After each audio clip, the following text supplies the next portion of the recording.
សម្លពេលថ្ងៃត្រង់តត់ឈើសាត់ពោកូនអង្គុយម្នាក់ឯងឆ្ងាយរាប់ពាន់គីឡូត្រកូនស្ងោនៅមុខត្រសក់ខ្ចីស្រស់តែរសជាតិមិនដល់ដៃ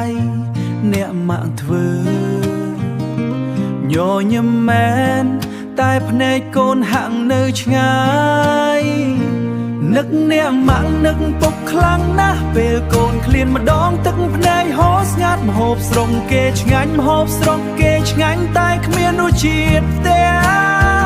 នឹកក្លិនម្ហូបយើងនឹកសំឡេងលោកពុកផ្ដាំកូនសុំតតែត្រូវមកនៅស្រុកគេ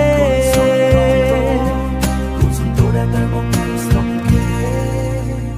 កាន់ជង្គង់ឈើគូមនឹកដល់ពុកធ្លាប់បងរៀនពេលយើងអង្គុយជុំគ្នា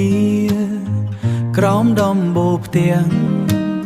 បន្លែស្រស់ស្រង់ទាំងនេះធ្លាប់ដាំដោយដៃឥឡូវទិញពីផ្សារឆ្ងាយពីអ្នកម៉ែកូនរស់ស្រួលទេនៅទីនេះគ្រប់យ៉ាងមាននឹកអ្នកម៉ាក់នឹកពុកខ្លាំងណាស់ពេលកូនឃ្លានម្ដងទឹកភ្នែកហូរស្ងាត់ម្ហូបស្រុកគេឆ្ងាញ់ម្ហូបស្រុកគេឆ្ងាញ់តែគ្មានរសជាតិផ្ទះ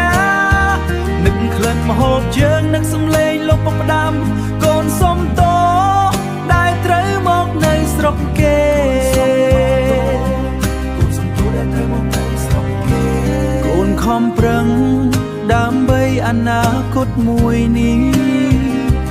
តែពេលខ្លះកូនចង់ត្រឡប់ទៅ